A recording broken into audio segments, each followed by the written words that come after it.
gentlemen, could I please request everyone to take their seats so we could get started?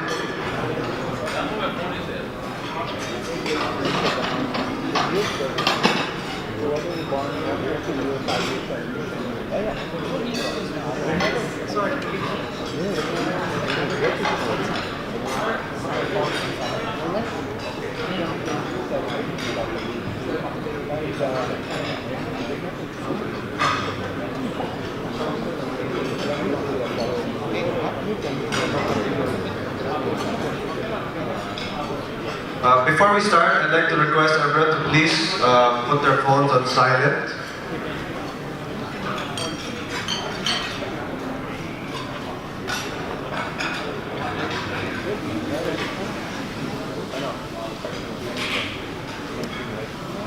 Once again, good evening, ladies and gentlemen, past presidents, members of the general body, and members of the board of directors. Welcome to the 2019 annual membership meeting. I'd like to start off by first wishing everyone a Happy New Year. And I'd like to call Mr. Manesh Rizani on the stage to lead the opening invocation.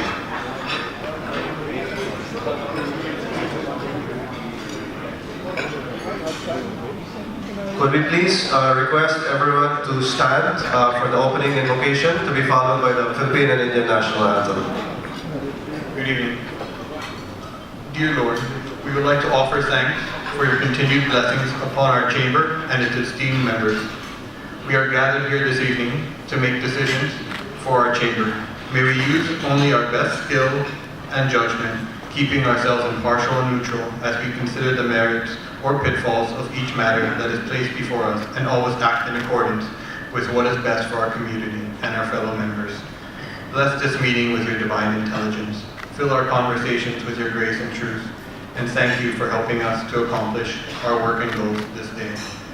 We ask these things in your name. Amen. May we also take a moment of silence for our dearly departed members, Mr. Naresh Kumar and Uncle Sundarman.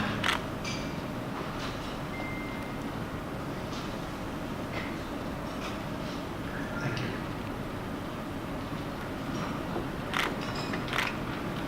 Please remain standing for the Philippine and Indian national anthem.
Jala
you may now take your seats. To begin off the annual meeting, I'd like to call on Mr. Ravi Samtani to certify the quorum.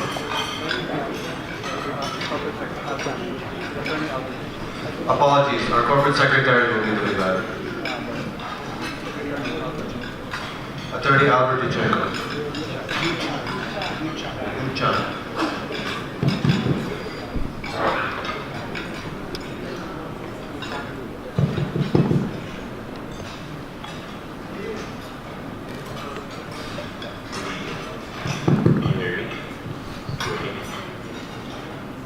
With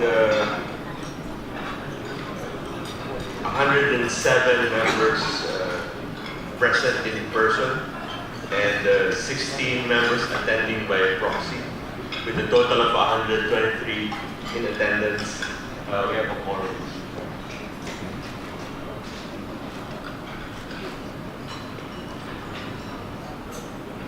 Thank you, Mr. Corporate Secretary. It was with great pleasure that I call this meeting to order.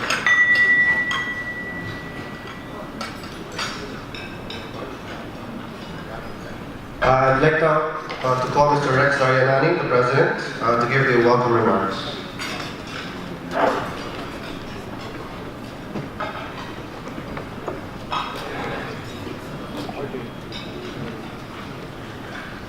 Our beloved past presidents, dear members of the FICCI, my colleagues on the board, ladies and gentlemen, good evening.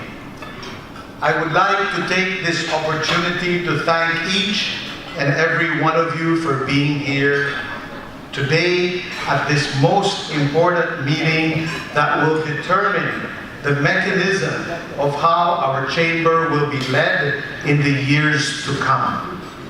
I would also like to take this opportunity to thank each and every one of you for making this last year a truly amazing year. Your unending support has made every moment for your board of directors a very fulfilling one. I thank from the bottom of my heart each and every director who has really gone out of his way to serve our chamber and for being an amazing catalyst for change as we move forward in achieving our goals and aspirations for our chamber. May I please request the members of the board to stand, and may I please request a round of applause for this truly amazing gentleman. Thank you, guys. Thank you very much. My deep gratitude to our secretariat, led by our wonderful executive director, Ella Gagan, who has and continues to be an integral part of all the great work that is happening. A round of applause, please, for them as well. Ella, guys, thank you. Thank you very much. I appeal to all of you to please not ever tire of supporting our chamber, because it is this support that will further allow us all to achieve our goals of inclusive growth and poverty alleviation. Today, we tackle important amendments to our bylaws. We will listen to objections, and we will also listen to the rationale behind the proposal. The work involved in coming up and deliberating on proposed amendments, if done right, is not an easy task and takes a lot of time to do.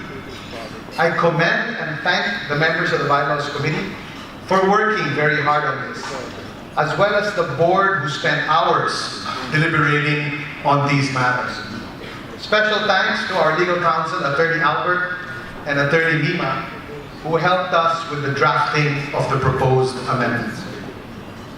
Before we proceed, let me share with you some very important quotes on being judgmental, which I hope shall serve as a reminder to all of us, not only today as we vote on the amendments, but as we proceed on our journey in life.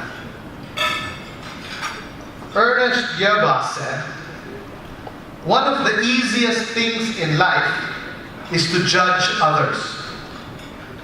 one of the simplest things we can ever do is to say how wrong people are.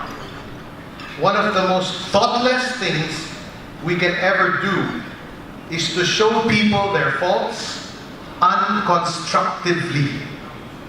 Until you go through what people have been through, until you experience what has become a part of people, until you understand what drives the real interest of people, and until you become fully aware of the real vision, aspirations, desires, and the needs of others, ponder before you criticize.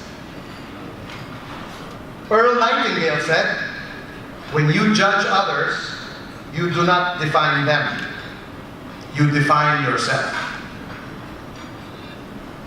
And finally, Gabor Matt said, "When I am sharply judgmental of any other person, it is because I sense or see reflected in them some aspect of myself that I do not want to acknowledge."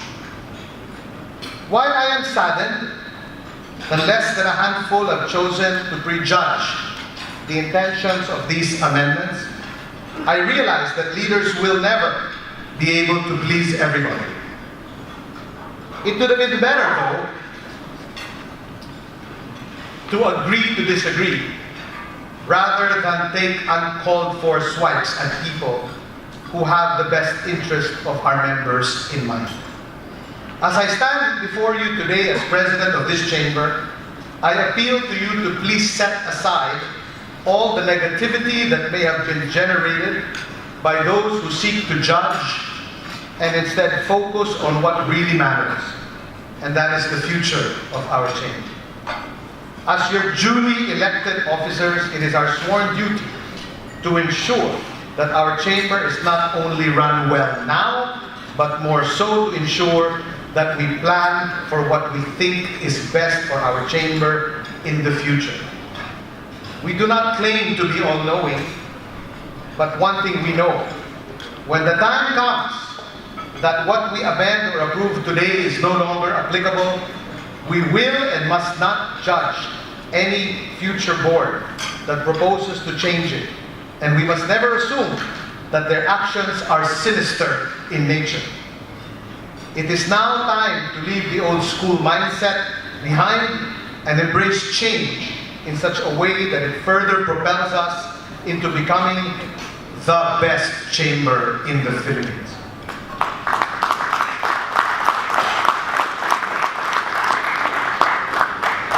Let us leave the crabs behind and move forward in unison as we achieve this vision. Actions speak much louder than words. Please judge us on our actions and not on the words of anyone who is unable to see the obvious. Please vote and approve the proposed amendments. Finally, let me categorically state, as I have stated before, despite what some people continue to deny, that the members of the incumbent board that are on their second term, including myself, will not seek a third term under any circumstance, since we are the ones who have proposed this amendment. Anyone who continues to try to mislead and make you believe that we are proposing this because we wish to hang on to the board is not only malicious, but unfortunately having an agenda that we must all be vigilant of.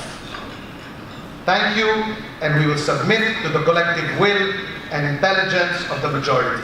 Let us proceed. We're now opening the floor to any objections to the proposed amendments.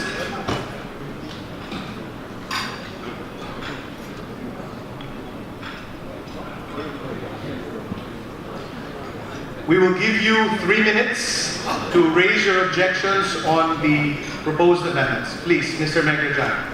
First, because of your wonderful introduction, I felt it necessary to give an introduction also Excuse me, you're out of order, I'm sorry. In behalf of I'm all sorry. of those who intend to oppose.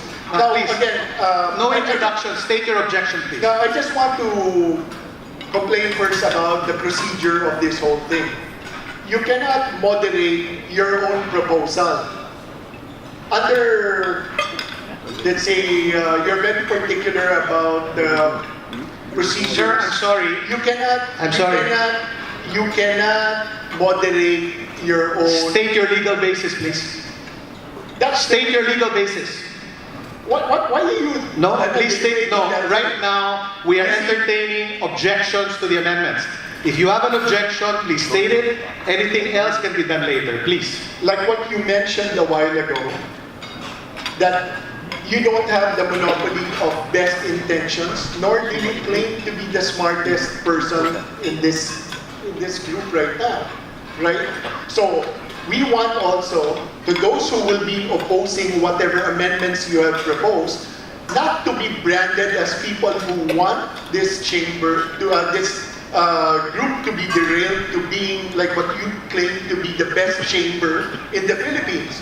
We don't want to be branded that way just because we are opposing your amendments. Did we brand you that way? We did not brand you. No, that's what you mentioned. Okay, so now what I want to just point it out, I said I wanted to make an introduction in behalf of all of those who will be opposing, that we also have the best intention for this body. Okay? We also want this to be the best chamber in the Philippines. That was the only thing I wanted. Noted, sir. Do you have an objection to the amendments? My objection is on the procedure that you are presenting right now. You are the one moderating your own amendments. It has to be a neutral body. And look at from what position you're talking. You're very condescending at that point. You're looking down at everyone. How can it be presented fairly? Mr. That's why Megajan, I would want to ask your corporate counsel or your legal advisor here that even in a moot court presentation or there is a moderator precisely to make sure that both parties, the oppositors and those who are pro this amendment, should be on equal footing. How will it be fair? That is my opposition. Are you done, sir? I'm done. Thank you. Please state your legal basis on the chairman of the meeting not being allowed to moderate. Mr. Chairman. I refer to my legal counsel. Mr. Chairman, if I may, since the question has been directed to me, from an objective standpoint, I believe that the amendments were proposed by a certain committee on bylaws amendments, because duly constituted under and in accordance with the bylaws of the Federation of the Indian Chamber of Commerce.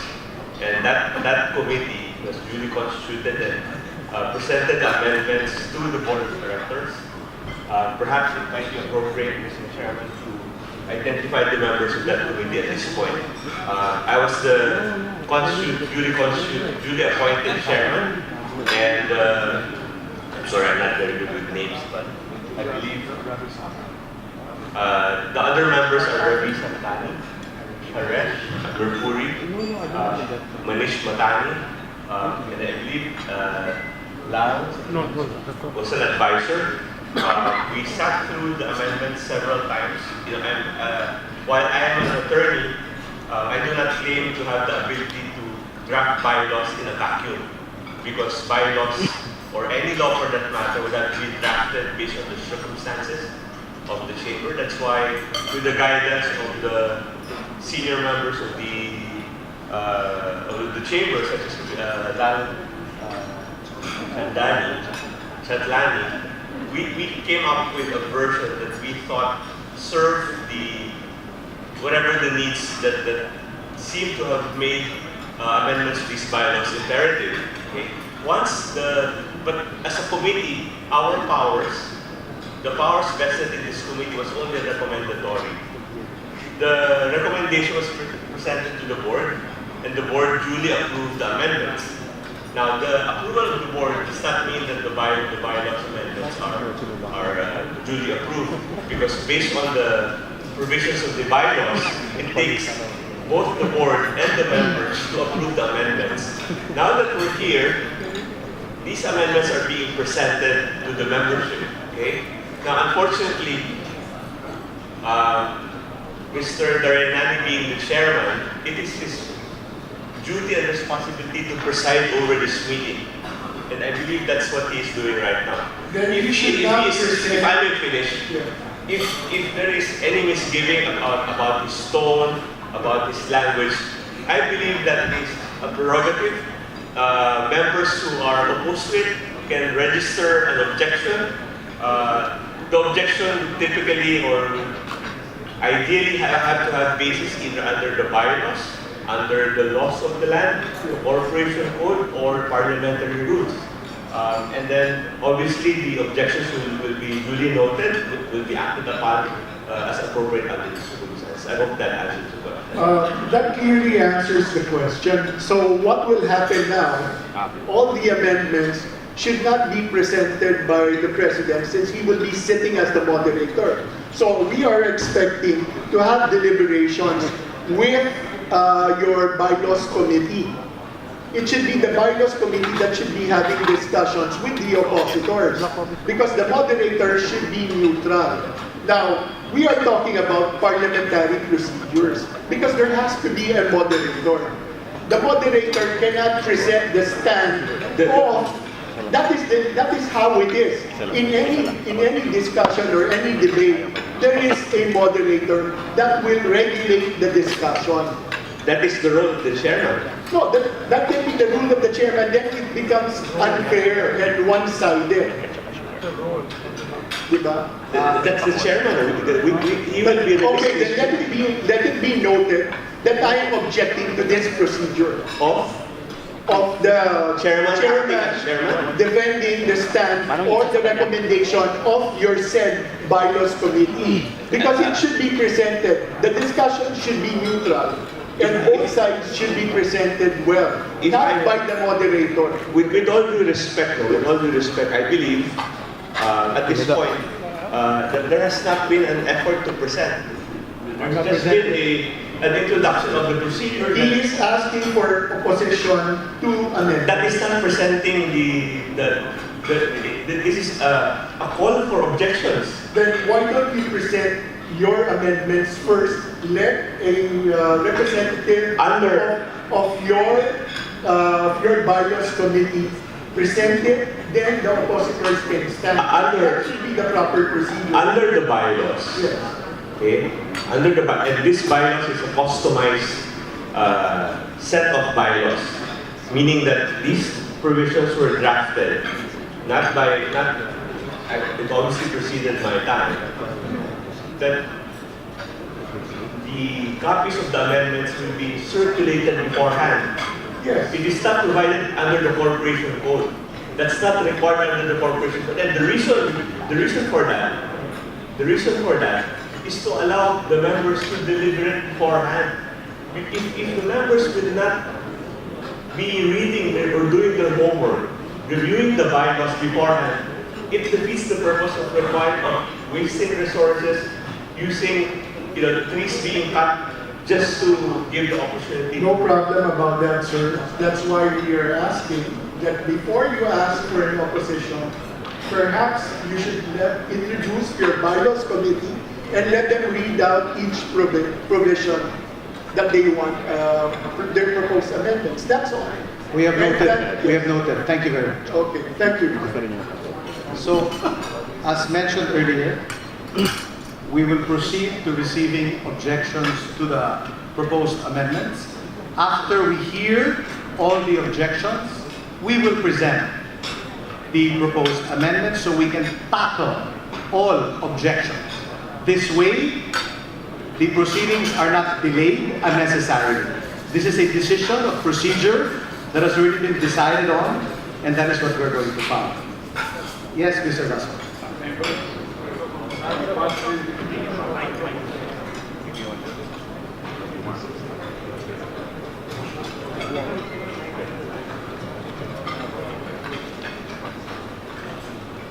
Good evening, past presidents, present board, and all the members. Now, I have some suggestion for the amendment. Amendment number 1. In my opinion, the company should be members for 30 years. And if any of the member is already 75 years, he should be granted honorary member. So, as accorded as an honorary member of the chamber. Now, my suggestion for number amendment 2 to 5. Sorry, sir. So you're saying it should be 75 years old and 30 years member? 30 years company. Company. So not 20? You're suggesting 30? My company is member 54 years. And I'm 75 this year. So I'm qualified. Maybe I'll be the first one.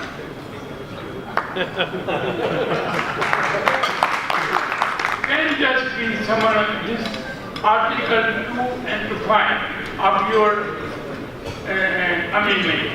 Can be somewhere up to 1, which is to amend the term limit of directors from being a director for 2 years, 2 terms, that is 4 years, up to extending the limit of the continuous term, which will be 6 years. In my opinion, these amendments will be counterproductive to the growth of the chamber. FICCI has over 200 members at present, and we should encourage and give chance to other members, especially the new young-blooded ones, become director and to share their noble and bright idea to the people. With the new amendment, I think that we are discouraging new members and others to become directors. Since they would think that their chance of winning the election will be less compared to those who will already got voted. Example, I am a new member, and then I will be discouraged to run because I could see you have been 4 years, 2 terms, so that means my chance in election is 0. So why should you want to get my chance? Not this 2 years term has been already for so many years. Why do you want to change? It will be, in my opinion, what I'm claiming, this will be what you call counterproductive. Because you are not encouraging young people. Some of young people can have a good idea, sir. Okay. Amendment number 6.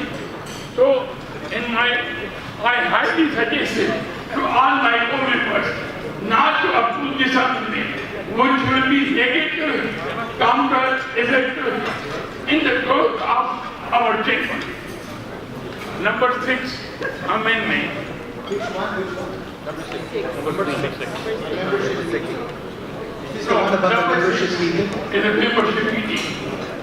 I have no objection about this. As long as you give us 6 meetings. Yes. 6 meetings. No problem. Yes. We are in summoned to past election, past presidents, and we got even only 2 meetings. Sir, we are saying here 6 meetings a So year. I'm fully agreed. Okay, thank you. No problem. Thank you. Okay, the last one. Removal of mandatory meeting with the past president. This has been approved a long time ago by the members of this organization. I think that it is an enriching meeting, and I'm sure that it was done successfully a number of times.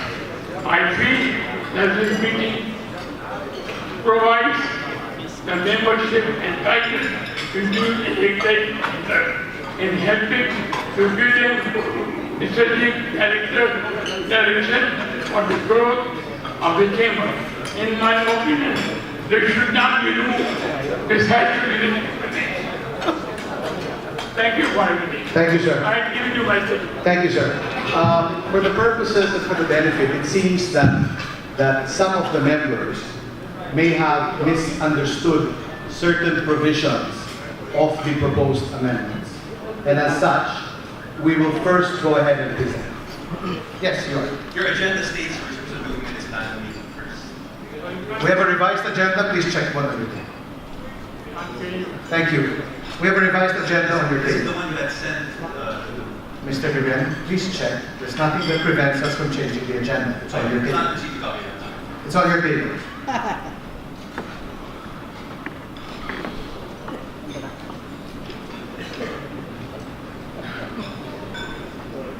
Mic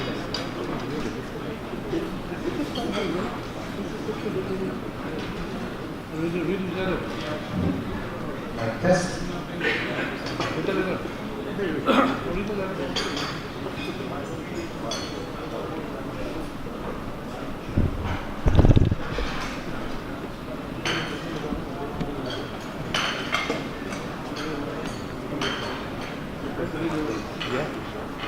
Okay, if I may present one by one to give clarity on what exactly are the proposed amendments.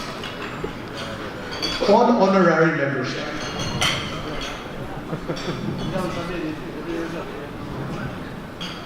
The current provisions is given to a member or representative who has been a member for 30 consecutive years.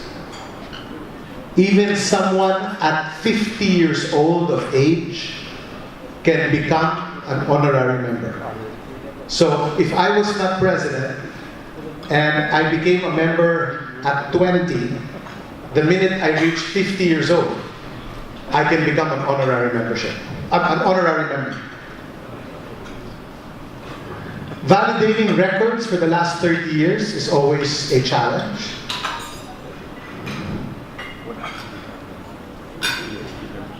Regular members subsidize the cost of honorary members. So as we see it happening, very soon you're going to have more honorary members with the current provision of the bylaws. We had discussed this at the last annual meeting, and I remember it was Lal Keswani on the floor that even said, we need to study this because it will have a financial impact on our dues. So no problem in leaving it this way, but when that does happen, be ready for higher dues. Because when that gets computed in as a cost, your numbers will go up. Proposed amendments. Now, the idea of honorary membership is to honor our elders who have been around for quite some time. That's how the board and the Committee on Bylaws see it. Take note, we are the only association and chamber that gives out honorary membership to people that have been with us for 30 years for free. Every dinner, every meeting is all completely free. The proposed amendments is we give honorary status to those that are 75 years old and above, with the objective of honoring our elders. That person must have been a member for at least 20 consecutive years.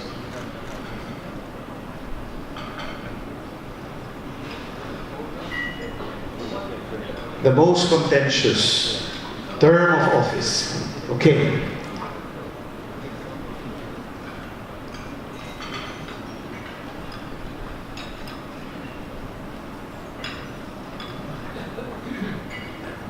Current provision, term of office is 2 consecutive terms.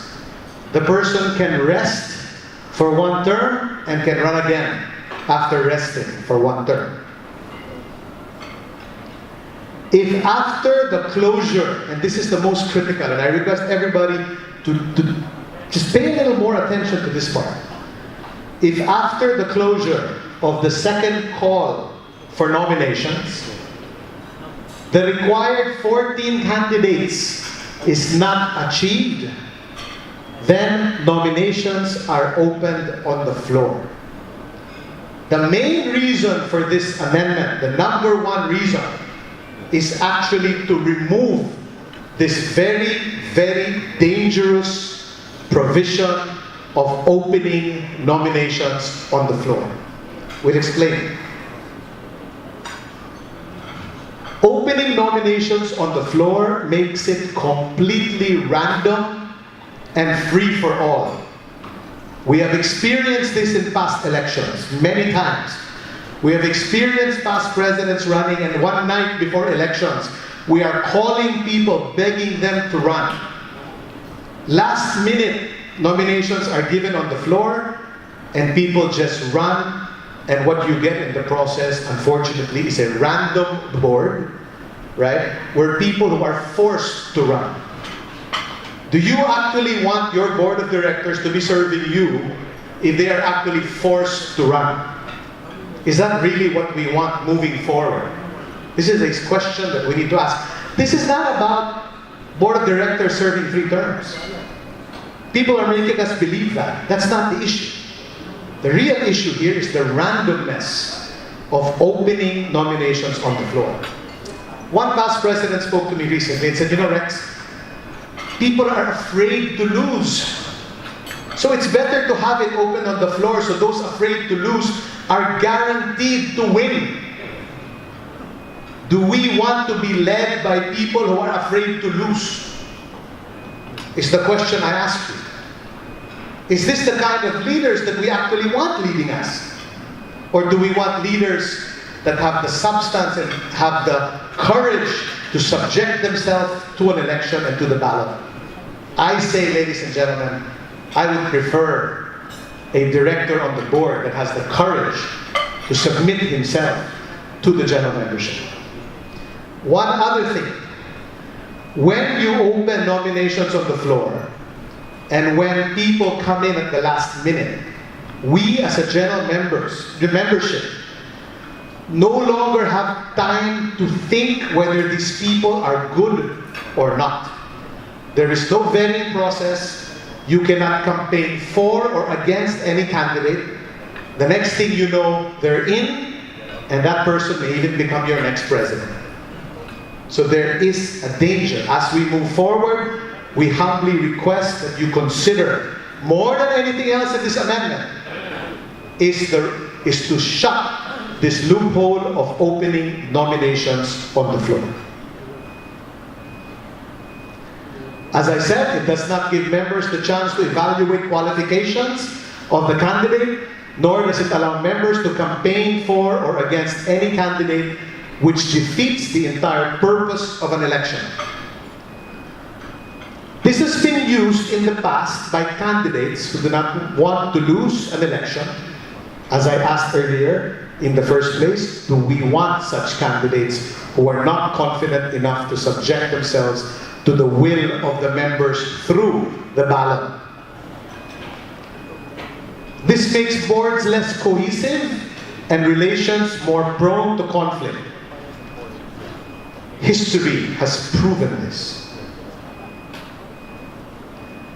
It diminishes the ability to have a proper planned succession plan in place, as good leaders never like to serve in a random environment.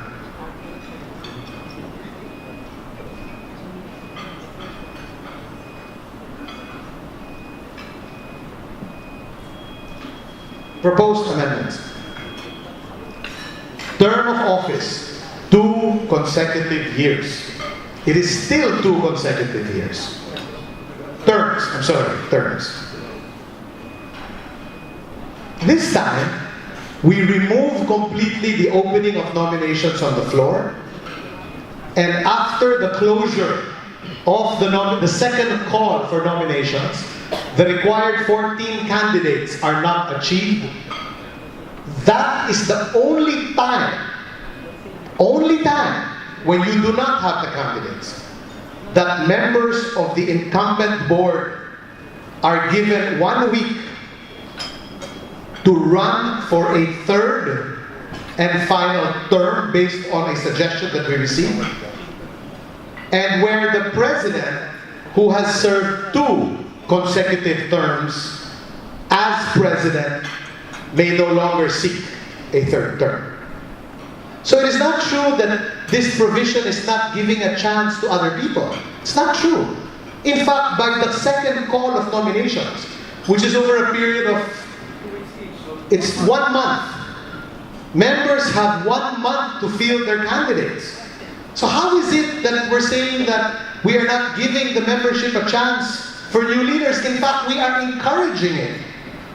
We are only putting a safeguard, and as to how we have seen before, that in the event you do not reach the required 14 candidates, that is the only time that members of the incumbent board may seek a third and final term. Let me cite our example. In 2016, the members of the previous board, including myself, had no intentions to run.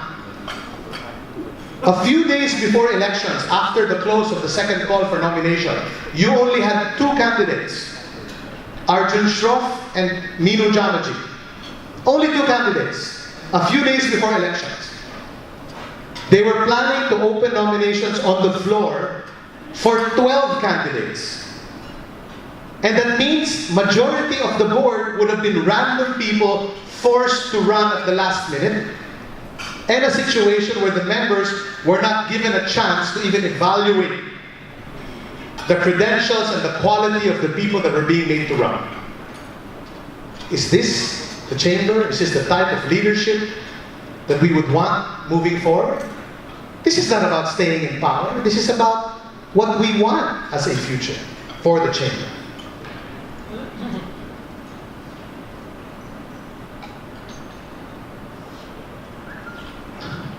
Allowing incumbent members of the board to seek a third and final consecutive term ensures the continuity in case and only in case the required number is not achieved.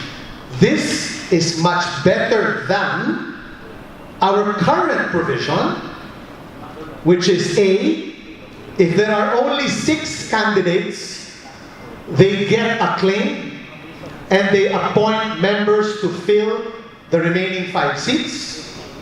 And if there are less than 6 candidates, then the Council of Past Presidents appoints the member of the board without passing through an election process. Is that really what we want? Appointing directors is dangerous. Because in essence, you are forcing people to serve. If they did not run on their own, what happens during an appointment? I call my friend, I say, please run, please run. I prevail upon them, please, please, please, run. That person gets on the board and is forced to run, and is forced to serve. What kind of quality are you going to get from people who are forced? Let's ask ourselves that. Take note. These are the people that are going to represent us with this government, with this country, with this nation, and with the Filipino people. Do we want people forced to represent us? Let's ask ourselves that question.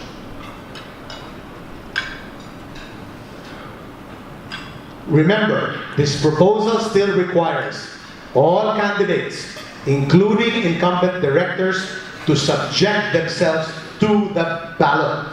In the end of the day, it is still the members who decide, after figuring out who is good and who is not good, who actually gets on the board. I don't know why this proposal is being branded and painted as something sinister. I don't get it. Why is this proposal being made to believe? Why are people being made to believe that this is being done so that we can stay in power? Do people really think it is easy to stay on the board for more than 4 years? Do people really think it's easy to be president for more than 4 years? Please ask our past presidents who are here if it's easy. It's not easy. Only an idiot would want to be president for 6 years, in my humble opinion, because it's not easy.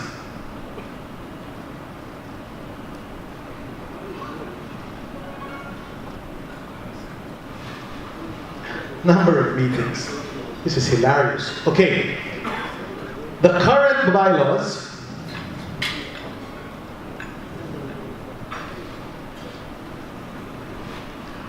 one every 2 months or at the discretion of the board. What does that mean? It's one every 2 months, but if a board decides not to do it, it's still at their discretion. Is my interpretation correct? Yep. Is that what it means? Isn't it? That's the provision in the bylaws. One every 2 months, or if they don't want to do it, they don't have to do it. That's what that means. Constant complaints from one member. The board is held hostage by people who interpret this to mean that there must be a meeting every 2 months, despite it saying or the discretion at the discretion of the board. Constant complaints. Proposed amendment. 6 general meetings a year to include the annual meeting. Does anybody see any difference between 1 every 2 months and 6 a year? I think it's the same, because it still translates to 6 a year. Now, same member sent us a letter saying that no, it's got to be 6 meetings plus the annual meeting. He's not making his own rules, right? That's his interpretation, and therefore he says, no, it's got to be 6 plus annual, and if you do 6 plus annual, then I will approve your amendment. Ladies and gentlemen, please, for crying out loud. Do 1 every 2 months is equivalent to 6 a year. The annual meeting has always been part of the general membership meetings, always.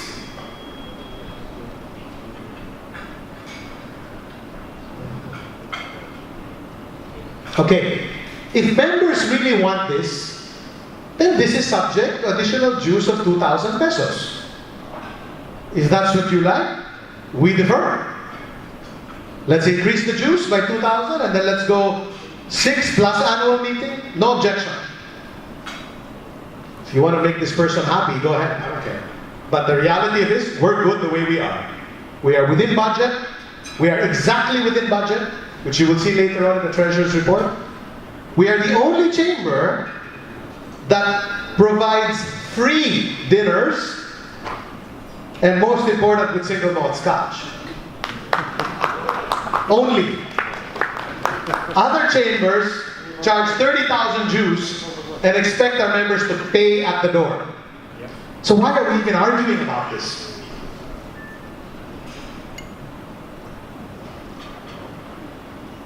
Should the time come that there is a need for additional meetings, right, then the board, at its discretion, may tap its reserved funds to call that extra meeting. But for someone to mandate and put a gun to your head, the same way that the last board had, the board before us, 2014 to 2016, where they were highly criticized, it's not fair. When you elect your directors and you elect your leaders, you elect them for a reason. You elect them to lead you, right? If you have an objection, write them a nice letter.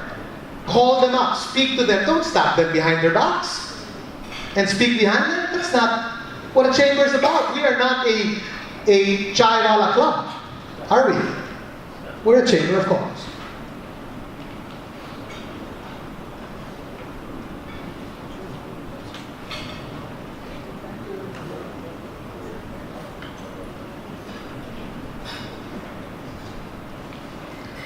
Mandatory meeting with the advisory and arbitration body, namely the Council of Past Presidents.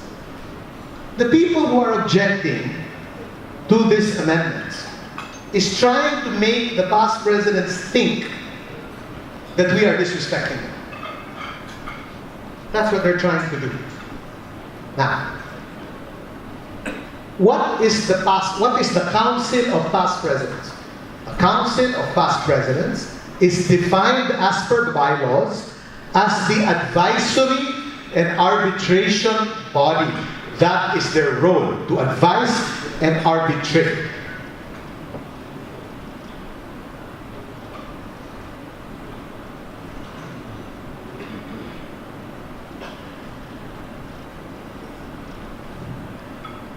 Here's the funny thing. the same person who is objecting to this amendment is blaming the board of directors, is blaming the immediate past president as violating the bylaws. The person has forgotten to read the provisions of the bylaws, which does not set a mechanism on who calls that meeting. The provision of the bylaws directs the Council of Past Presidents to meet once a year, to be chaired by the immediate past president. It doesn't say that the board of directors shall call the meeting of the council. It does not say that the immediate past president shall call the meeting of the council. It directs the past president.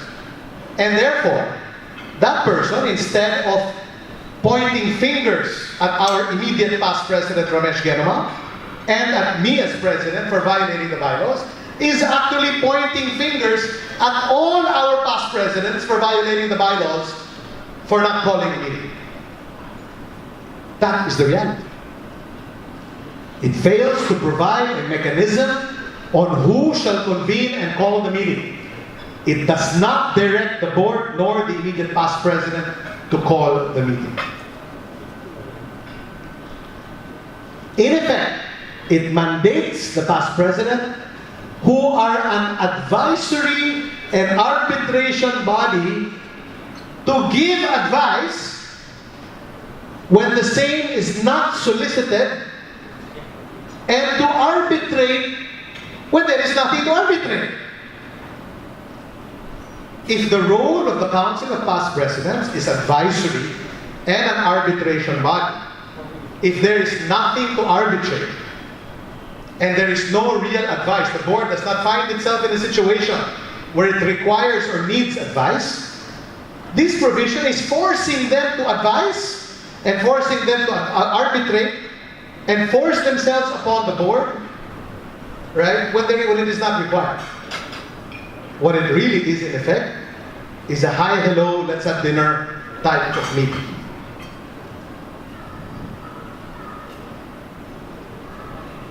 Past presidents, we have one of the best past presidents.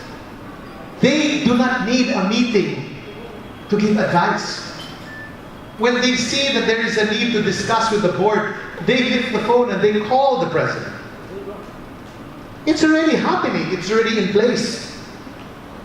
In reality, the past presidents, the Council of Past Presidents, is a crisis committee. When there is a crisis, that's when you convene this council and you seek their wisdom to find solutions. When our name was stolen several years ago, that's when we convened the council and we sought advice from them on how to handle it. Ramesh Genoma called me before this meeting. He wanted to be here. He says, I find this provision ridiculous. And I don't care, I will not follow it. When I become past president, I declare I will not follow it. First of all, I'm not required to by the bylaws, because it doesn't require the immediate past president to call it. But even if it did, I am not in a position to follow it. I think it's really a very wrongly written and worded provision.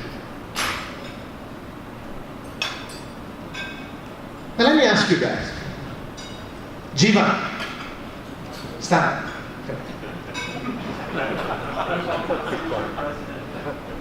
How old are you? 43. 43. Can I force you to give me advice? No? Why not? What if I tell your wife to force you to give me advice? So what do you think? What do you think about people forcing you to give advice? It's your personal choice. You think it's funny? So you think it's okay? But it's completely voluntary. You shouldn't be forced. There you go. Right? Giving advice is two ways. It must be voluntary on the part of the person giving advice, and the person receiving advice should want the advice. How many times have we all gotten unsolicited advice and we've not liked it?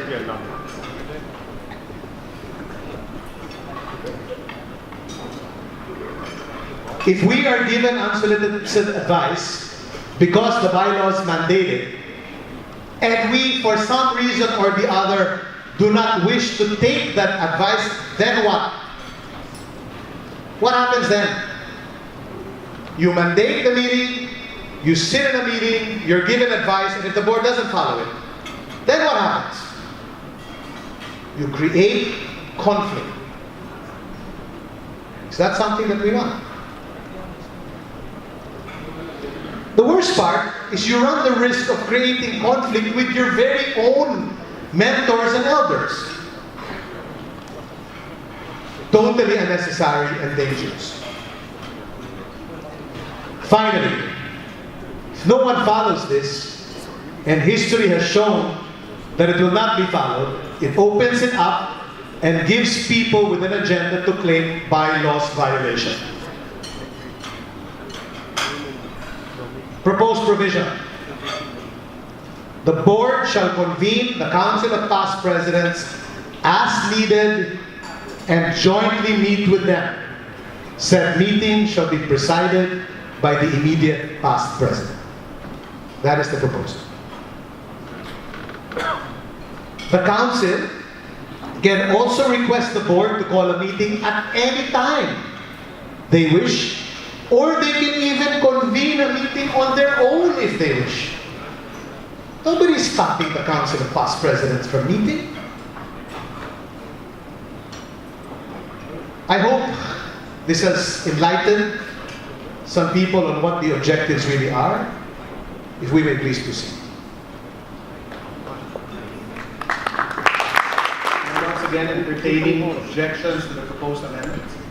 People objecting have 3 minutes. Can we please request that we stick only to objections? All other matters, clarifications can be taken up during other matters. I would like to address this to our corporate secretary. Okay.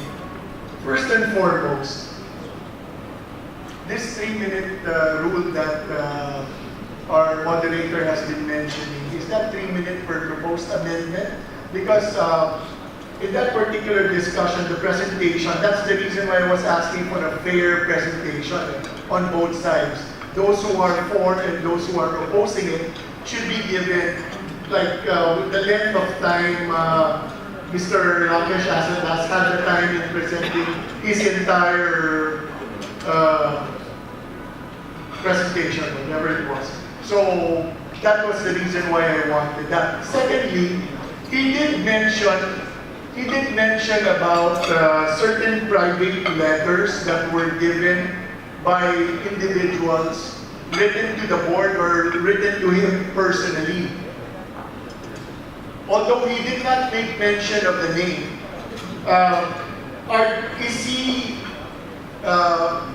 is that encouraging that member from opposing again or probably voicing it now on the floor and registering that as an opposition and everyone could probably vote on it?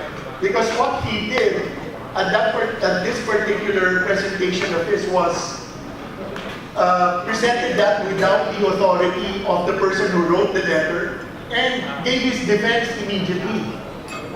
Okay, I'm So, sorry. I Point of order. I'm sorry. Point of order. You address the chair. Yeah. You address the chair. All right, and the chair will respond. I've already said. No, I wanted to get his opinion. Right now, Mr. President, you are delaying the proceedings. You are clearly delaying the proceedings, so people leave. Right? We can see right through it. Please state your objections. I'm very worried that your manner of presenting your side or the board side is scaring people from talking. No, then let them say so. But again, Mr. Mengajani, on point of order, please state your objection. Okay, God bless you people. To those two people who wrote letters on the opposition on the Council of Past Presidents and the membership or whatever, please, again, voice whatever you voice to the board. I don't know if you would be encouraged, but I'm trying to give you that. Thank you, sir. Any other objections? We are entertaining objections to the amendments. Mr. Hiren?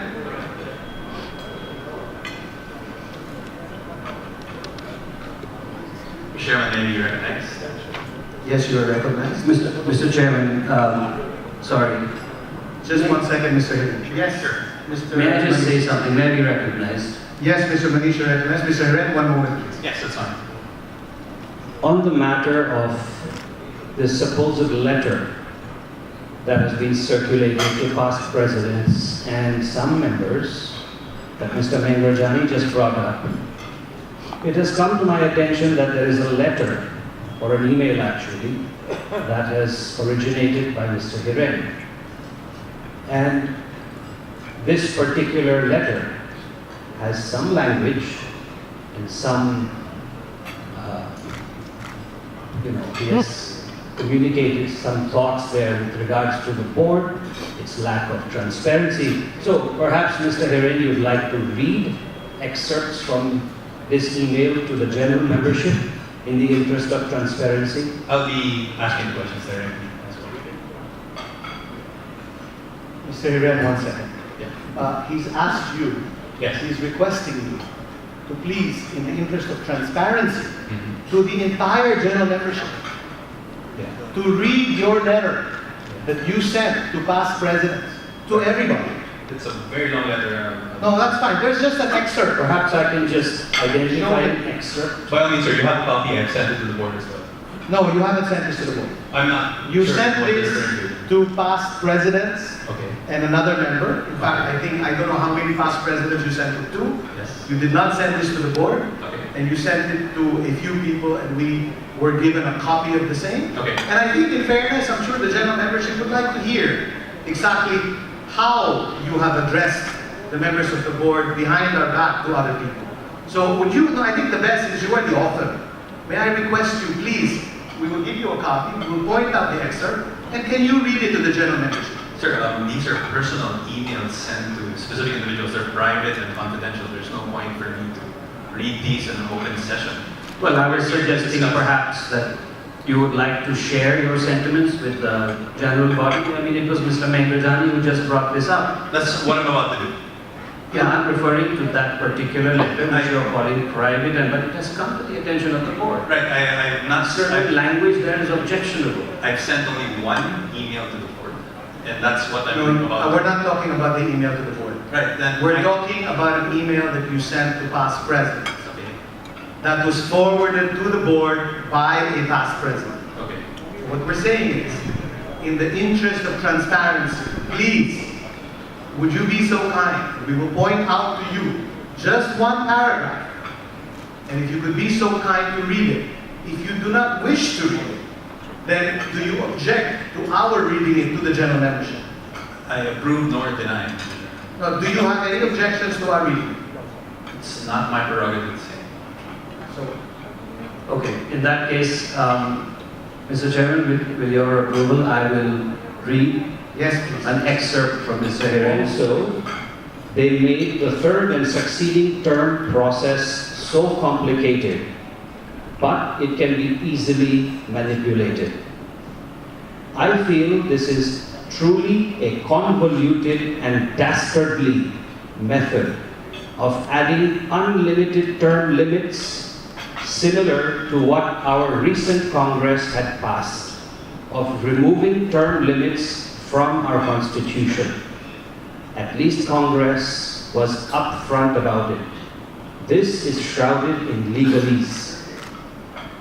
So that is the excerpt. Okay. So would you like to kindly explain what your sentiments are about? Because these are serious allegations against the board. I'm about to ask questions exactly to clarify all those points. No, Mr. Manish, perhaps you would like to define, Mr. Manish, could you enlighten the members of the meaning of dastardly?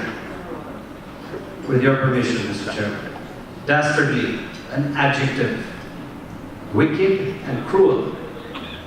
Synonyms: wicked, evil, iniquitous, heinous, villainous, diabolical, diabolic, fiendish, vicious, murderous, barbarous, cruel, black, dark, rotten, nefarious, vile, foul, monstrous, shocking, outrageous, atrocious, and it goes on. I think we get the gist, we get the drift. Okay. Mr. Manish, thank you. Your Honor, I have no idea why you would refer to members of the board as wicked. But really, I think this totally up.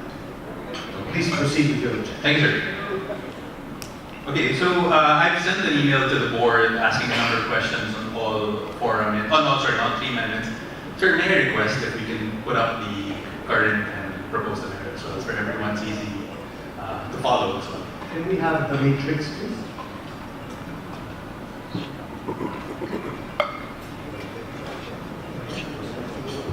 Okay, so yeah.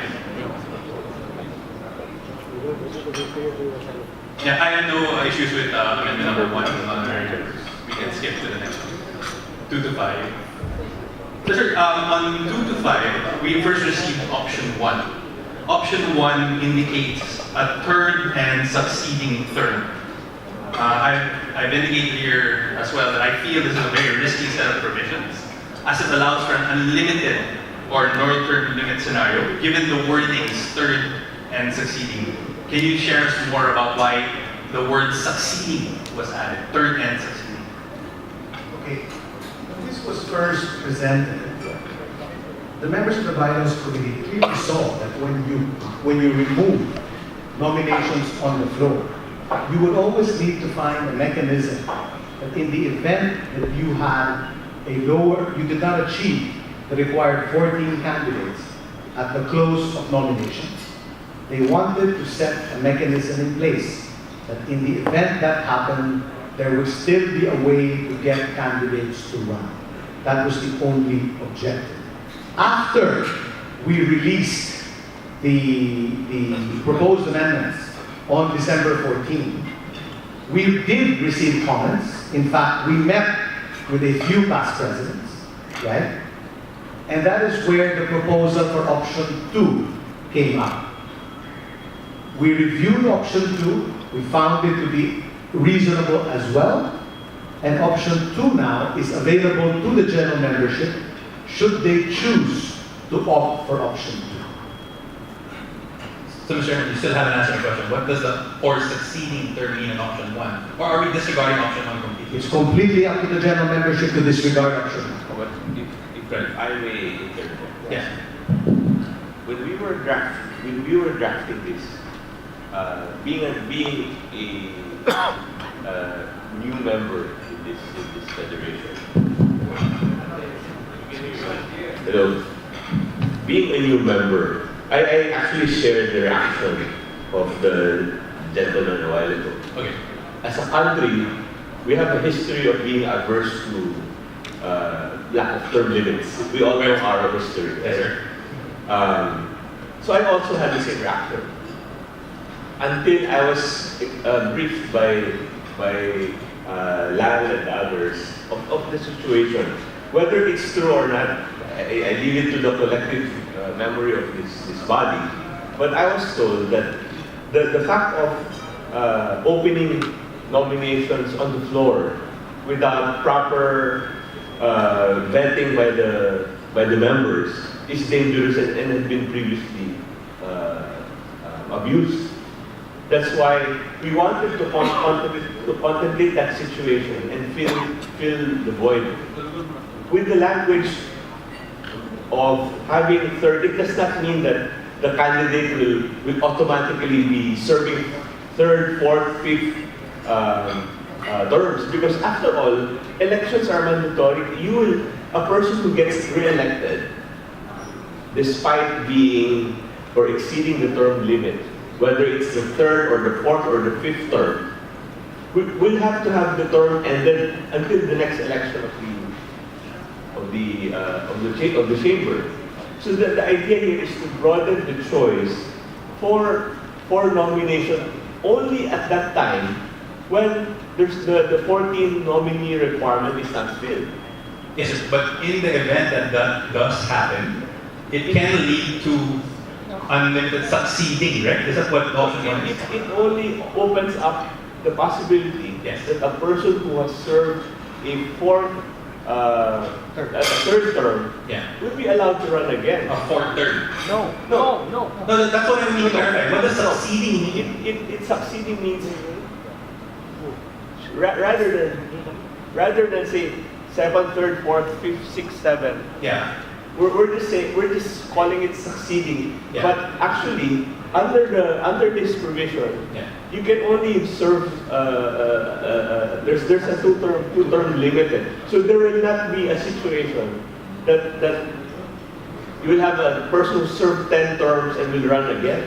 Sir, that's the part which is not clear to me. Because as it stands, the word succeeding is there. There is no cap. Unlike option 2, where there's a clear cap of 3. So how come option 1 is succeeding? No, it's not. This provision is not about defining a term. This is a provision on the qualification of a director, a qualification to run. If you're saying that there's an ambiguity here, On the succeeding, yes. then I grant that to you. If you call it an ambiguity, but you ask about the rationale behind the provision, that's No, sir, I didn't ask about the rationale. I asked what is the definition of succeeding? Succeeding means a third or a fourth. Yeah, so 55th, 6th, unlimited basically, as long as that 14 provision is there. Because you will be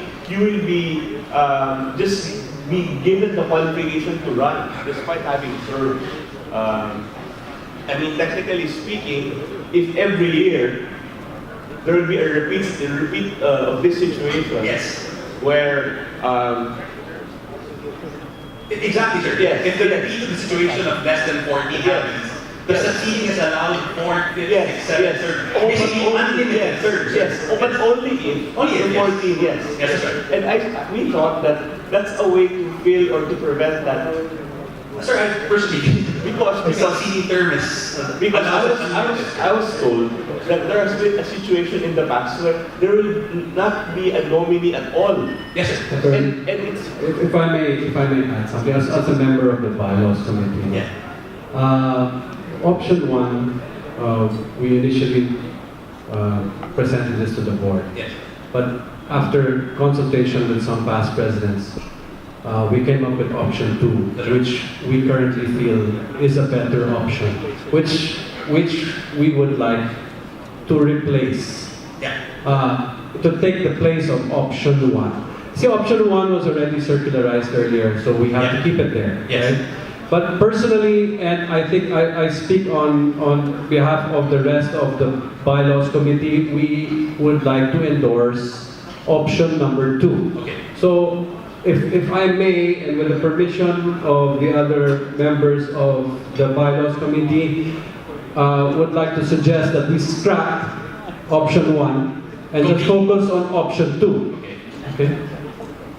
So it's not up to the membership of option 1, you're doing just option 2 now. No, excuse me. As far as order and procedures are concerned, we will entertain a motion now from the floor to replace option 1 with option 2. Mr. Chairman, before you do that, that's another point I wanted to raise on option 2. But the bylaws amendments require a 30-day notice. Option 2 came in on, I think just last week, so it doesn't comply with the requirement of 30 days notice, circulation to all members. Okay, so Mr. Hiren, so you have now contradicted yourself. How, sir? You wrote us that on the issue of the number of meetings, Yes, sir. where you said that if we amended our proposal Yes. to 6 plus the annual meeting, Yes. then you would be okay with it. I didn't Hold mean- on. Yeah, sorry, go ahead. Now, can you kindly pull up the bylaws? I have it in here. Article, can you read the provision on the amendments to bylaws? Yeah, I'll read all the... Nalagay ng corporation code sa kanong bylaws provision. So, if you take a look at the corporation code of the Philippines, I think it is section 48. Is that section 48? It doesn't even require corporations to give notice. The notice requirement is in our bylaws. Yes, that's right. To allow members to deliberate. That's right. So purpose? If you're now saying what you're trying to go for is that members of this body cannot suggest a change to any proposed amendment. Is that what you're saying? Yes, sir. That's how I understand the 30-day circularization notice Okay. rule in our bylaws. Okay, so this is clearly a matter of interpretation. Clearly. Now, what is the purpose, therefore, of circulating bylaws 30 days in advance if you're not going to allow the members to voice suggestions? Therefore, the members have no say. It's just yes or no. Nobody can now say, no, can you please consider this or consider that. That was never the intent of that provision on the bylaws. Sir, I may be mistaken, but I believe the intent of the 30-day notice was to give all members, including those not present, the chance to review the amendment you are trying to make and send in objections or suggestions to the same, or attend as well. That's your the reason for interpretation, sir. circulation. We respect your interpretation. So, sir, that means, as per your interpretation of this specific... And that's my lawyers. And that of your lawyers as well. Yes. So let me read it, sir, just for the record. Provided, however, that the proposed amendments are circularized to all members at least 30 days prior to the meeting, and all members are given the opportunity to deliberate on the said proposed amendments, means you can issue an amendment on the 30-day notice, which you guys did Jan 14, but you can create revisions on the floor. You can propose the new general body amendments. supreme, of course. Of course. You can propose brand new... It has happened before, Mr. Hernandez. Many times when we have amended the bylaws, many times, where there are suggestions on the floor. Okay. We have listened to our members and we have amended. So, said thing. following the interpretation, individuals can suggest amendments here. Yes, right? you have the majority present. Let me tell you something. Yeah. Again, the corporation code does not even require circularization. The law does not require it. We have done it to give people a chance to deliberate. Yes. If the law itself does not require it, right? Why would you now say that the member is not allowed to stand up and propose an amendment to the proposal? Just sharing my understanding of that. Yeah, we've heard your understanding. In the interest of time, Yeah. in the interest of time, please, can you continue? No, Do you have any other objection? Yes, sir. I think you've kind of passed your 3 minutes. Sir, Mr. Hernandez, please. I believe there is no 3-minute rule. Remember, again, Yeah. once again, if you go back to the amendments, Yeah, it requires the opportunity for me to deliberate on all. Yes, but can we kindly Yes, move sir. on to your amendment? I shall, sir. Your objection. I had a question as well about if the incumbent board would be availing of this specific provision, and you had sent a circular answering that point. But you had qualified it specifically to those with the second term, That's right. not including those in the first term. Huh? Those who are on their first term. You said only those. Okay, so let me just clarify quickly. I said it in my speech as well. Yes. Those members of the board who were directors in year 2016, 2018, That's right. and are there again now, Yes. including myself, Yes. will not be availing of this if this is passed. Which means- Those first termers Yes. who are on the board may avail of it. Yeah, sir, I feel it's a bit of a contradiction based on when I asked you the same question last year. You were on your first term at the time, and you said you wouldn't avail of it because of conflict of interest.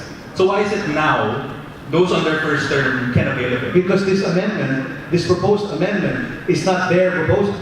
This amendment is our proposal in the 2016-2018 board, sir. That is why.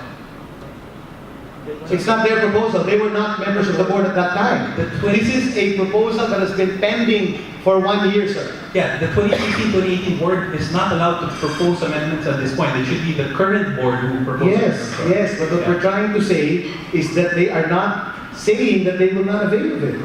So we've answered your questions.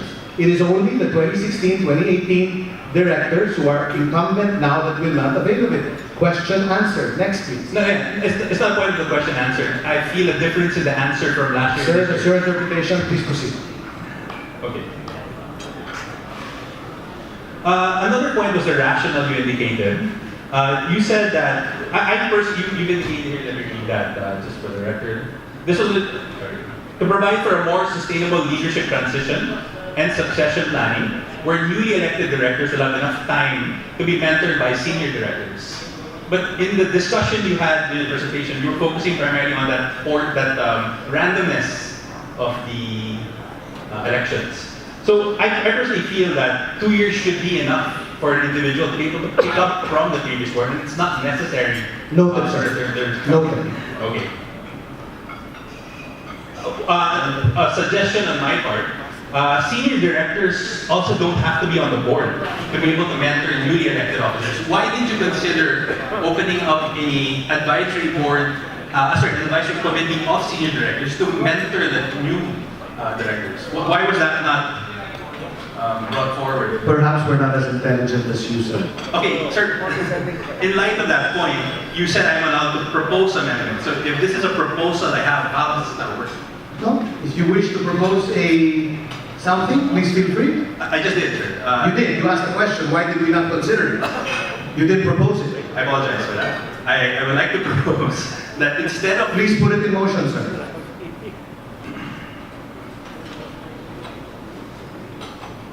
Before I do that, let's clarify the process, right? So for me to propose new amendments, it has to go through a motion process, including a seconding and the like.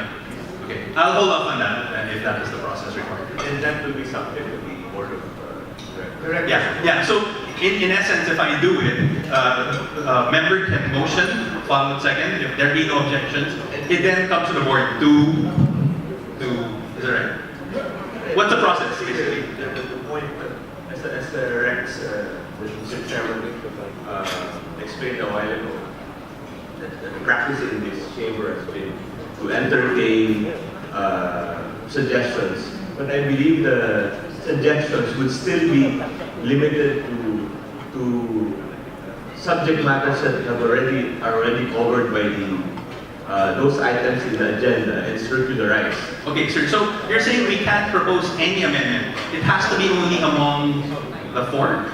Of course, because as you that's what I want to clarify. It's as you explained a while ago, Yeah. the point in scripturization Yeah. is to You have be able noticed? to apprise the members of the subject matter of the amendment. That's correct. So if you're gonna write down there are 4 items, Yeah. if you are going to introduce amendments on Another topic. items, Yeah. then obviously that doesn't serve the purpose. If I may, It's a bit confusing. if I may, that's okay. Let's keep this very simple. Yeah. Again, we are under time pressure. We cannot sit here the whole night and be deliberating on this matter. So can you please? Once and for all, if I may comment on the time, Yes, sir. that's the purpose of having a chair. Yes, sir. Even the president, the former president, Gloria Macapagal, has been questioned about setting time limits, but she prevailed because there's a reason for that. Mr. Hiram, we were told prior to this meeting that there will be a genuine attempt to delay proceedings. That's what we were told. So again, please. With or without the intent to delay. Yes. So please. There's a rationale. We'd like to give the benefit of the doubt. And there are other people that The may wish to gentleman speak. is asking questions, but I hope we can respect the Mr. Chairman, frankly, I had sent these in advance, but I had not received an answer, which is why I'm doing it now. Okay, very simple, Mr. Hiram. You addressed your letter to the board of directors. That's correct, yes, sir. You sent it on January 2 or 3. Two, sir. Unfortunately, the board has not, because you addressed it to the board of directors and not to the president or to the chairman of the committee of bylaws, that requires due courtesy to you that the board deliberates on your answers, That's right. on your questions, and respond to you after a board meeting. Right? We have not had a chance to tackle your letter in a board meeting. That is the reason why you have not gotten a response. And unfortunately also, the timing of the letter, if we follow your interpretation, Yes, sir. everything would have to be circularized, even a change in comma. Yes, sir. The timing of the letter, in theory, Yeah. deprive the board of the ability to make adjustments because we're shorter than the 30-day period. Actually, sir, it was more questions. Yes. Anyway, Mr. Hiram, as I said, please, with all due respect to our members here, please. Mr. Chairman, I would like to make it clear I have no intentions of delay. I would like to properly... No, can we just do this? Yes. No, can we just keep it very simple? Yes, sir. Cite which particular concept you are objecting to, state your reason, and be done. I'm sure I'm not objecting. I'm asking questions. That's why I'm different. We are not here. We are here to entertain your objections. Please go ahead and state your objections. You have said that you are not in favor of the issue on, are you in favor, rather, of option 2? Sure, I still believe it's infirm primarily because it didn't meet the 30-day requirement. That's my Your opinion, sir? Yes, that's my stance on that. Okay, so next objection, sir. Okay, so just to add my point, I feel the 3-term limits even on option 2 will lead to stagnation and stifle the growth of the Noted, thank you. which will not allow new members to come in. Thank you, sir. Okay, sir, can we jump to the next point, which is the Any objections on the honorary membership proposal? Yes, sir. I'm about to go to that. Amendment number 6. Oh, no, honorary membership none. No objection. Very good. So on the number of meetings then.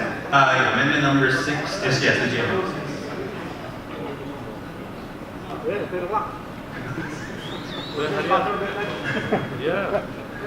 Sir, so what is the interpretation of the board on the original provision? Does that mean that at the discretion of the board's meeting you can do 0? Mr. Ren, there's no reason for me to explain to you what is our interpretation of the old provision. We are just presenting the new provision. Please state your objection. Mr. Chairman, I've already explained everything when I spoke there. Please. Mr. Chairman, that was not clear. And that's why I need to understand the interpretation of the current provision. I don't get So I it. can understand the As I proposal. said, Yeah. there's nothing to ask us for interpretation. It's very clear. I leave it up to the members to interpret. Actually, Mr. At Chairman, the this is discretion of the board once every 2 weeks. So it's very clear. Yeah, Mr. What does that act in the direction of the board directors? Your interpretation is vested in the board. You have to answer this. I'm sorry, please move on. State your objection, sir. Okay, sir. During the PDPC meeting, you had indicated 5 to 6 GMMs will be part of the requirement. In our bylaws, an annual meeting is a separate and distinct meeting that should be not part of the 6 GMM. That's your opinion, sir. My Please opinion. proceed. Yes. Yeah. As such, as you had indicated already, I am not in favor of the specific amendment, but if you remove the word inclusive of the annual meeting, I shall be more than willing to Noted. agree to that point. Yes. Okay. Next, please.